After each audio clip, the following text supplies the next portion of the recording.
Welcome to some Damia, some Sultai Planeswalkers. I hope you're excited. As far as opening hand goes, yeah, it looks great. We're going to go and keep on this one.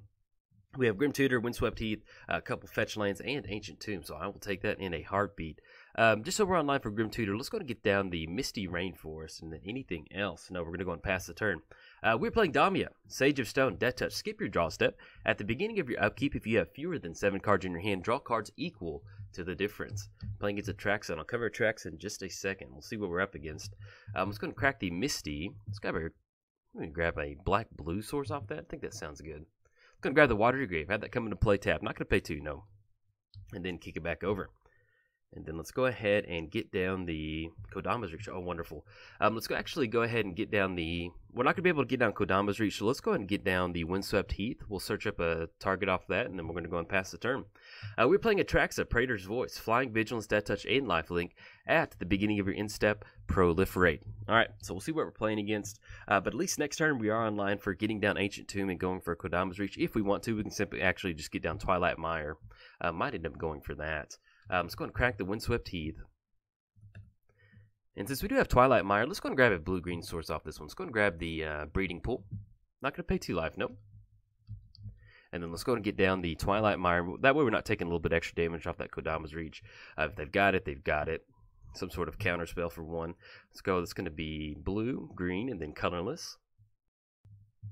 All right, opponent's going to crack in response. Let's see if they have any sort of answer for that. Okay, and then they get the Overgrown Tomb into play tap. Let's go ahead and grab another...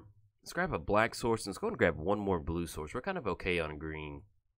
I like that. Let's go and put the island into play, swamp into the hand, and then we're going to go and pass the turn to our opponent. We cover both commanders. Free time, we can talk about whatever we want. It's going to be Damia. I don't really have any new updates for Damia as far as rivals coming out. The only thing that I did add that I didn't have in here for a while was the Unified Will? No, not Unified Will. What is it? Supreme Will, I think? Let me pull up my tick list real quick. It was something from Hour of Devastation that I forgot to put in here. And I played against it recently, and it reminded me that, like, man, I need to get that in there. I really enjoy that card. Let me see if I can't get it popped up real quick for you.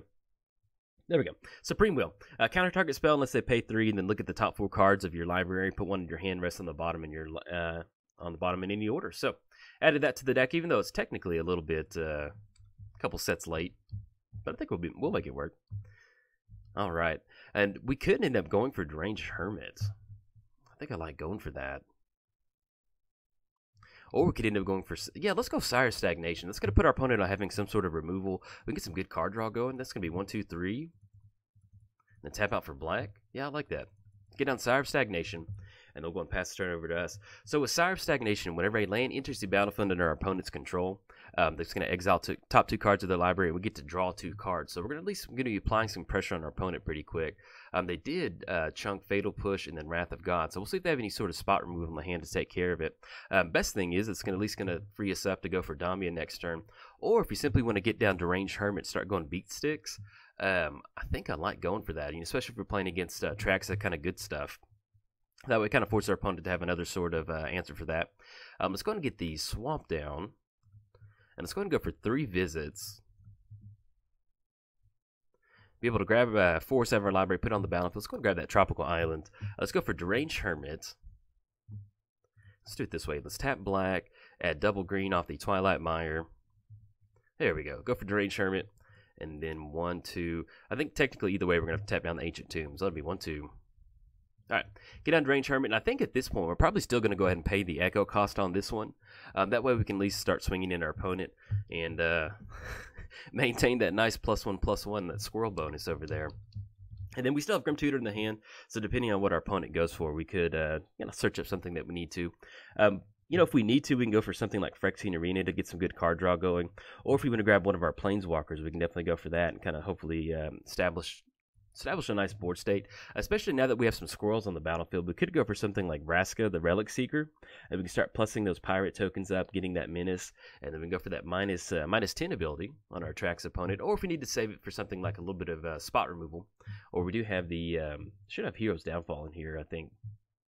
All right, opponent's gonna go for Narset. At least on this one, we're just staring down a Deathrite Shaman, so we're gonna be able to get, at least apply some pressure on that one. Okay, and as far as the Echo cost, So we're going to end up with a bunch of 1/1s. Yeah, I like... So if we pay for the Echo, that's going to be 5. 1, 2, 3, 4, 5. That's going to keep us off Grim Tutor, but at least we're going to be able to swing in with a whole crew and take care of it. Yeah, let's go and pay the Echo on this. And our opponent's completely tapped out. I like this. It's going to be green. Let's go black off the Twilight Mire, double green. Let's do the filter mana first. Yes, we do want to do that.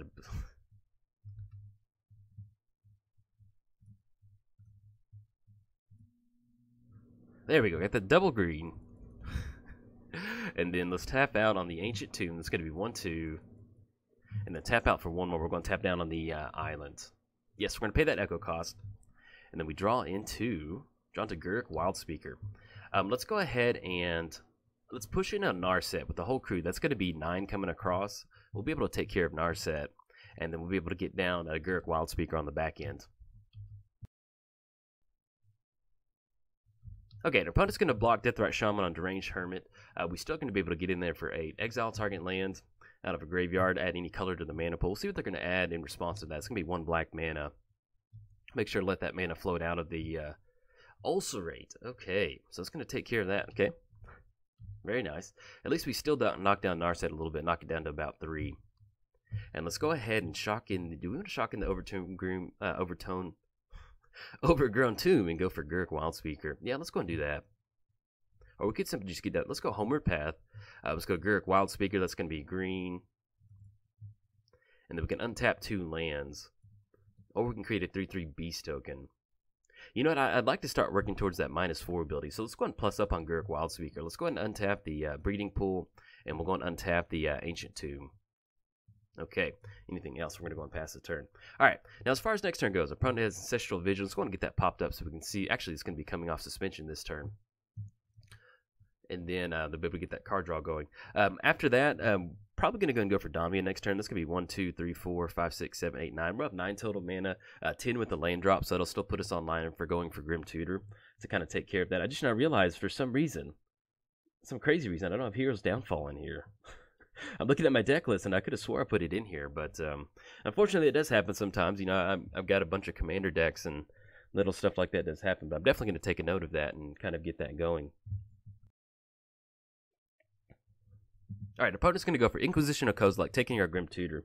We actually could have gone for Vraska off of that, but with that Inquisition of Kozilek is definitely going to take care of it.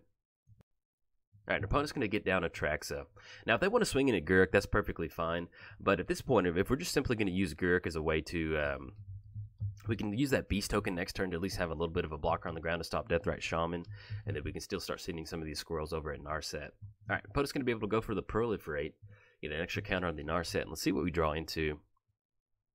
Draw into Jace the Mind Sculptor. A wonderful draw on that one. Let's go ahead and do this. That's going to be 7. That's going to be 10 total mana. Let's go ahead and get down Jace. That's going to be blue, blue.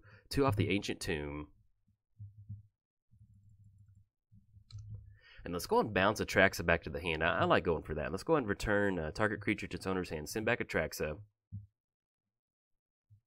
And then let's go ahead and untap up to 2 target lands. Untap the Ancient Tomb and the Tropical Islands. Let's go and push in at Narset. Send the Squirrel Army at Narset. I love it. I don't know. It's just having squirrels on the battlefield always feels really good. And then let's go ahead and go for Damia. That's going to be 1, 2, 3, 4, 5, 6, 7, 8. Yeah, we'll have enough to go for that. Let's go for Damia. And that's going to be black, green, and then blue. And 1, 2 off the Ancient Tomb. And then tap out for 1 more. We'll go and tap out on the Bloodstained Mire. Excuse me, the Twilight Mire. Get down Damia. Let's go and put the Overgrown Tomb into play. Tap. Not going to pay 2 life on this one. And then we're going to go and pass the turn. So we've got a good board state developed. We've got Gurk Wildspeaker sitting at a 4, so we can still go for that -4 ability if you want to go for the Stampede, basically. And then we've got Jace on the battlefield to start brainstorming. And hopefully, fingers crossed, if Damia sticks on the battlefield, we'll be online for drawing a fresh grip of 7. So definitely take this particular what we've got going on. But yeah, as far as my audio, I'd gotten a few comments that there were some pops on my audio. And so I did have a pop filter now, so I'm using a pop filter now. So hopefully that'll kind of stop that. You got the top card of your library, it's not creature, you reveal it, put it in your hand. So hopefully it'll fix the issue. I put a pop filter on here, and I also have a I have a windscreen coming too that I can put over the mic in case the pop filter's not enough. So hopefully that will kind of fix the problem. It's funny because I've had a Yeti mic for probably about 6 or 7 months now, but unfortunately, with my previous setup of just a laptop on my desk, it was really hard to use the Yeti mic and at the same time look at my my laptop because it got in the way. I tried to have it off to the side, but the way I had it set up, it kind of create this really weird echo. Damnation. All right, it's gonna take care of Damia. We can still at least get it back down on the battlefield, but I'm recording through Yeti mic, so that's why we got a little bit new in the pop filter. Or that's why some of that popping is. Still getting a little bit used to it. I think I finally got the settings correct on it. Okay, so we draw into Beast Within. Let's go ahead and do this. Do we want to go for Brainstorm at this point right now? Yeah, let's go and go for Brainstorm. Draw 3 cards, put 1 back. More than likely, we're going to go Beast Within on the Narset. I'd like to keep Narset off the battlefield. Let's go ahead and put the Crux of Fate back on top. And then, do we want to put... So if we ended up... Yeah, I like holding on to... Let's go and put Marsh Flats back on top. Let's go and go for Damia.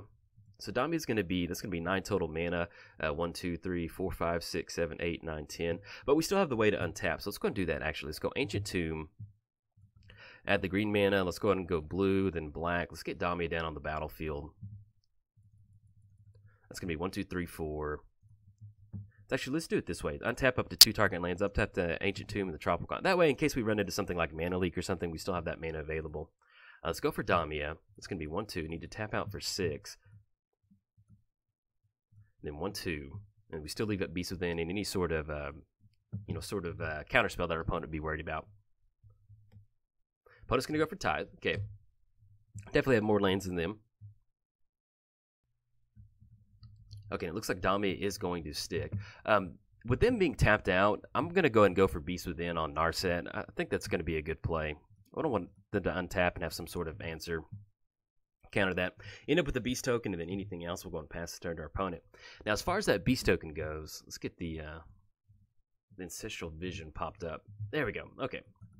So they got 2. They'll have 1 more suspended counter on the Ancestral Vision. But with that beast token out there, what we can do is at least go for the Jace ability to bounce it back if we don't want to Brainstorm. We still have Crux of Fate and Marsh Flats on top. So if we don't like what we see, we can at least draw into... I'm pretty sure the way we stacked it, we had Marsh Flats. Hopefully I put it back on there to where we draw Marsh Flats to where we can get it down, crack it, and kind of shuffle some stuff up. But with double Hierarch on the battlefield, it's actually going to make it a little bit easier for a beast token to start swinging in as a 4/4 body. Oh... But it's going to get down to Elspeth to go for the -3 ability. 4 or greater. Poor Damia. Alright. I'm telling you, it's just such a struggle with Damia. You get her down, and you get really excited to start drawing all those cards, and your opponent always has an answer for it. Alright. Opponent's get the Exalted trigger on the Beast token, swinging across. So either swinging in at Jace, that's fine. And we still have Damnation to go for. Okay, draw into that Marsh Flats. We know Crux of Fate is on top. We have Damnation to go for right now. Let's go and get the Marsh Flats down. In fact, let's go and crack that. That way we can kind of shuffle that away and at least kind of get rid of those creatures. Let's grab the Underground Sea. Let's go ahead and go for Damnation. Tap that down. So it's going to be 1, 2, 3, 4, 5, 6, 7, 8, 9, 10. And the Damia is going to be an actual 11 total mana. So we'll have to go for it next turn.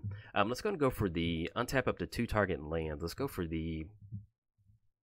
Yeah, make sure I did that right. So if we tap it down for 1, 2, untap it, 3, 4, 5, 6, 7, 8, 9, 10. We're going to be sitting right at 10. So let's go and go for the plus ability.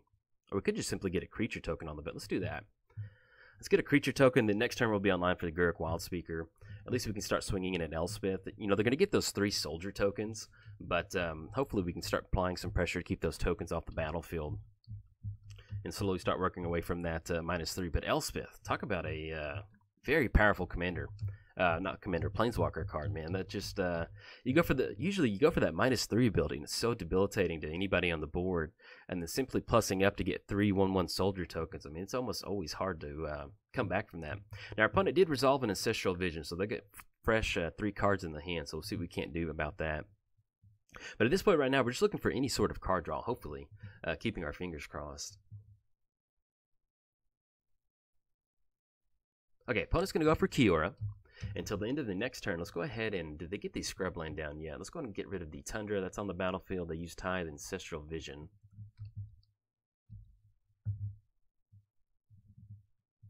And then they did go for the -1 ability, I think. Yeah, it came in as a 2 draw card. You may play an additional lane this turn. They did get the scrub lane down, so we can go and cross that off too. All right, get the soldier tokens going. If we care that bad about taking care of Elspeth, which we may end up going for that, if we go for the -4 ability, they're going to get +3/+3 and gain trample. It's going to be a 6/6 body. Well, now that they got Atraxa down, excuse me. I'm not going to be able to do that. But if we want to, we can still kind of push past those soldier tokens. It's going to put them maybe chump blocking on Atraxa at that point. But we'll see exactly what we draw into. All right, they're going to go for the Proliferate. Get the extra trigger on Cure and Elspeth. That's the only downside to playing against Atraxa. When you got Super Friends, man, it just gets to a point where it just gets out of hand really quick. Okay, and the Damia is going to cost 11 mana. It's going to be 1, 2, 3, 4, 5, 6, 7, 8, 9, 10, 11. It's going to be us completely tapping out. They will be online for the Elspeth. Let's go ahead and do this. Let's go for the -4 ability. We're going to gain Trample. I feel that's going to be our best bet to try and take care of Elspeth. Yeah, let's do that. Let's go for the -4 ability, because we really need to get down Damia, and they can simply just go for the -4 again next turn. Let's go and push in at Elspeth.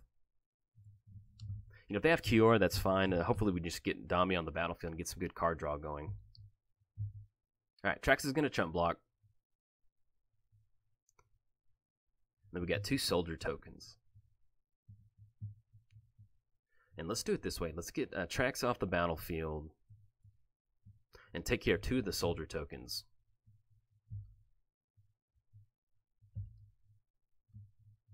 Okay, that's going to leave 1 soldier. You know, we have Monolith in the hand. That's going to be us tapping out for 3. We can hopefully untap it next turn after we go for Damia if they're going to go for the -3 ability. Let's go and do that. That's going to be 1, 2, 3. Let's go tap out for the Monolith. Let's go Damia. Let's go blue, green, and then black. And then tap out for 5. 1, 2, 3, 4, 5. Now, if they do end up going for Elspeth, that will take care of Damia. That's going to send Damia back into the 13 range. That's going to be us at 1, 2, 3, 4, 5, 6, 7, 8, 9, 10, 11. And then it'll be 14 once we finally get the Monolith on tap. So at least we'll have something to start working towards with Damia. And we'll see what we can kind of draw into. But it's been a good match so far. Definitely enjoyed it. We're going to go and pass the turn. It's always funny when I try to go to record for Damia, I always end up with these really long games, which is always fun to end up with a long game. But, man, Damia, it's just, if you can't keep her on the battlefield, it's just really hard to kind of, it always feels like you're a turn behind when you're playing Damia. You know, you're doing a lot of ramping, and then you just really tap out for Damia and keep your fingers crossed that they don't have any sort of answer for it. But if they do, and then you get, you know, Damia runs into the retaining wall, and you have to go call your insurance company and say, hey, I hit Damia a bunch of times, and the next thing you know, the commander taxes all the way up to 13 or 15. It's almost hard to kind of come back from that. All right, opponent's going to be swinging in with the soldier token for 1. We'll go and let that come through, you know, just in case they have something that's -3/-3. We're not going to lose Damia trying to block on a soldier token. And opponent's going to go, ooh, Liliana of the Veil, -2. That's going to be Damia. Okay. Now, as far as what we can do now, we've got 1 soldier token. Opponent's going to plus up on Elspeth. That's going to be 3 more soldiers on the battlefield. That's going to be a clock of about 4 coming across. So we've got about 2 or 3 more turns to kind of find some sort of answer. Man, we tried. Sorry, Damia. We tried our best to get you out there. And then Atraxa, that's going to be 8 coming across. So we'll at least have 1 more untapped step to go for Damia, but let's see what we can kind of draw into. Is there any other way? Then go for a little far away from the -7, and then the plus on Liliana. So let's see what we draw into. But I think with if my hunch is correct, with the Liliana out there, it's going to be really hard for us to do anything. Let's go and go for Scroll Rack. It's better than nothing at this point. And then we'll just go ahead and untap the Monolith. We don't really have anything else in the hand to bluff or do anything for. We're going to go and pass the turn to our opponent. So, opponent does have 8 coming across. It's going to be Atraxa and the soldier tokens. And then with that Jace out there, X the number of planeswalkers you can control. They're looking at about scrying for 3 each turn, which is, yeah, pretty brutal. All right, opponent's going to go for doubling season. Now, with that plus up on Elspeth, that's going to make it 6 tokens. So at this point right now, we kind of need a board wipe, but, man, to be honest, on the board wipe, oh, there we go. Opponent went for the Tamio. May cast spells from your hand without paying their mana cost. So we'll see what they kind of have to show for it. Ugin. Okay. All right. Tap out. We've seen enough. Ugin, you got me. All right. We'll let our opponent get the Ugin trigger going. But yes, we're going to concede on this one.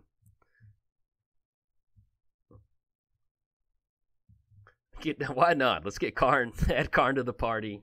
Let's get Elspeth going. That's going to be 4. Captain Sisse, Thrumming Bird coming across. Exile a card from our hand. Karn goes up to 20. That's just nasty. And they go for the -14 if they want to. Each player discards a card, which, thankfully we don't have a card to discard, or at least unfortunately. Yeah, and even if we do draw into board wipe, there's not much we can do. But yeah, look at that. That's pretty much textbook Atraxa Super Friends, which, that's what Atraxa does. It's a lot of fun playing against it, and if you can stop the Planeswalkers, always feels really good. But once it gets out of hand, man, it gets way out of hand. Not really sure what we can draw into other than something like Cyclonic Rift, bouncing it back to the hand. But other than that, it's not really looking that good. Opponent did get the Damia emblem immediately off the battlefield, so even if they have some sort of counterspell, they're tapped out, essentially tapped out with 2 mana. Probably still going to be able to go ahead and get it. So we'll see what we draw into. That's going to be Eternal Witness on Narset. They're going to be able to bring that back, put it onto the battlefield. Cast spells from your hand without paying their mana cost. So then get down Narset and go for the -9. Your opponents can't cast non-creature spells. That's pretty much going to do it. Damia's not going to be able to do anything, and they're going to get the Proliferate trigger just for fun. We'll see what we draw into, but then we'll go ahead and concede because we're going to be dead on board to a bunch of soldiers. We tried to live the dream. We had Deranged Hermit out there and got down Jace, but yeah, got overpowered by Atraxa. Okay, see what we draw into. Then we draw into Pernicious Deed. Yep, everyone's indestructible. That would have been a nice. It wouldn't have taken care of the Planeswalkers though, unfortunately. But that would have been. It didn't have the indestructible. That would have been really nice. But opponent's gonna get it. We're gonna go and scoop on this one. Good game to our opponent. And if you enjoyed the video, like and subscribe. Thanks. Bye.